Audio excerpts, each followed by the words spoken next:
Today, June 30th, marks the 178th anniversary of the All Saints Anglican Church in New Amsterdam. More details in this report. The All Saints Anglican Church, located at lots 9 and 10 Main and Trinity Street, New Amsterdam, has long been recognized as one of the most sacred landmarks in the town of New Amsterdam and Berbice, and the church is currently celebrating 178 glorious years of existence. Anglican work started in New Amsterdam in 1811, and the early Anglican members used the old Lutheran chapel to carry out services. After it was decided that the joint use of the colony chapel was no longer feasible, the erection of a new building was proposed. Construction works on the new church started on a site that was purchased from Charles Hollingsworth in 1836 at lots 9 and 10, Main and Trinity Streets, New Amsterdam. No direct cost was ever made public. However, in the history of the diocese, the sum of £4,285 is mentioned. In 1841, the clock was installed at a cost of £241. The clock, with its 4 faces, has since become a familiar landmark. The church's stained glass windows and sacred tomb, which houses a life-size statue of Jesus lying in the tomb, and life-size statues of various saints and followers of Jesus, are some of the many unique features the church boasts.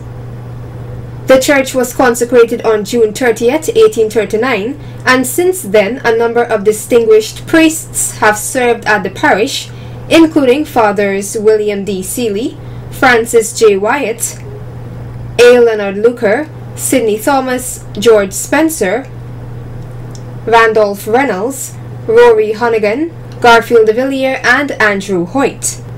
Reminiscing on the 2 most recent priests who served at the parish, here is Father Garfield de Villiers, who was present at the All Saints Anglican Church's annual bazaar, which was held last November and is one of the largest fundraising activities coordinated by the church.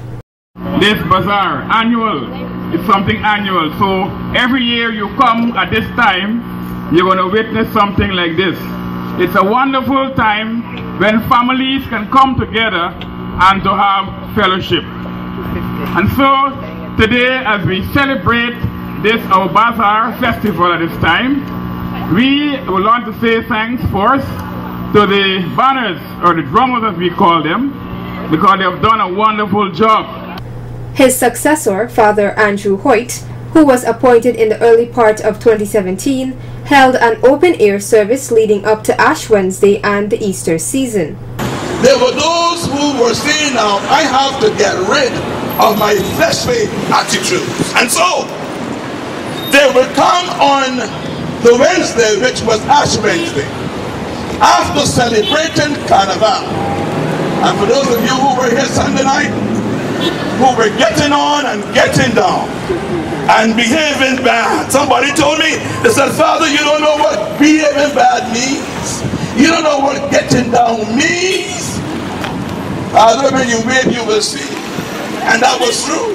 On Sunday night, when I came back from my service, and I'm sitting on my gallery, I saw what they mean by getting down. I have seen worse, because I've lived in Trinidad for some time. You know Trinidad bad. You know it. And I want you to be aware of this, that the things we do and we don't understand why we do it, very often comes back to haunt us, not only through ourselves, but through our children. No wonder your problems are the way they are, because you have received the spirit of calamity. But I have victory for you today. My brothers and sisters, I have good news for you today. The good news of salvation. The good news of the prescription of Ash Wednesday. The good news of the gospel. Notably, the church also received a visit from the Archbishop of the West Indies, the Right Reverend John Holder, in June of 2015, and was given a tour of the church by the then priest in charge, Father Garfield de Villiers. The congregation of the All Saints Anglican Church, since its inception, has always shared a common interest for preserving the integrity of the church's building, and rehabilitation and maintenance works are always being done to aid this cause. The members of the parish have over the years formed several internal organizations and groups. Currently, the most active ones include the Mothers Union, Sunday School, Senior Citizens Group, and the Rosary Group. Sasha Ramsavan reporting for Channel 8 News.